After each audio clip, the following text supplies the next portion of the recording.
Une pierre mauve se nommait phosphosidérite.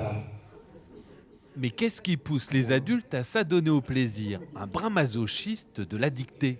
J'adore faire ces dictées pour un petit peu voir où en est mon niveau, apprendre des nouveaux mots qu'on ne connaissait pas. C'est une découverte aussi. À chaque fois, c'est une découverte et j'adore. Même si je fais beaucoup de fautes, j'adore quand même, je reviens. J'aime beaucoup. Moi, je fais cette dictée depuis qu'elle existe, je crois. Et je fais partie d'un atelier d'orthographe sur Vendôme. Tous ceux qui sont là sont là pour briller. Hein.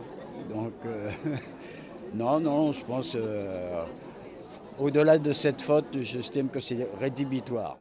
Vous savez que le dialogue, c'est comme ça. Et quelle est cette étonnante pierre? Donc, à la ligne, tirée, ouvrez les guillemets, une chrysocole, virgule, mon amour. L'auteur Antoine Lorrain s'est joué de son auditoire avec malice en proposant un texte en deux parties.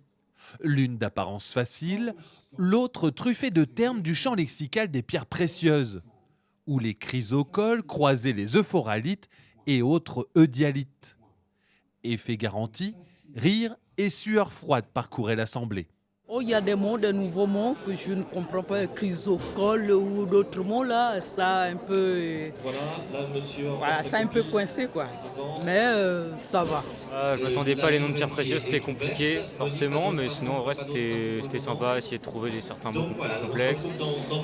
Je m'attendais pas aussi dur, mais je pense que ça s'est bien passé. La chrysocole, grande question, mais très intéressant puisqu'à chaque dictée on apprend toujours quelque chose. Alors si c'est pas une pierre, ça va être, je sais pas, le nom d'un monument. Ou à chaque dictée, on voyage finalement. On apprend beaucoup de choses et c'est ça aussi l'intérêt.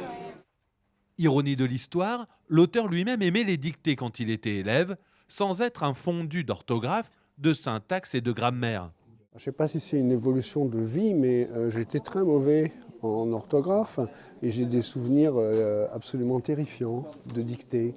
Mais ce que j'aimais dans la dictée, c'était le petit récit qui avait un début, un milieu, une fin, qui en général se situait à la campagne, était assez bucolique et ça permettait de découvrir des auteurs.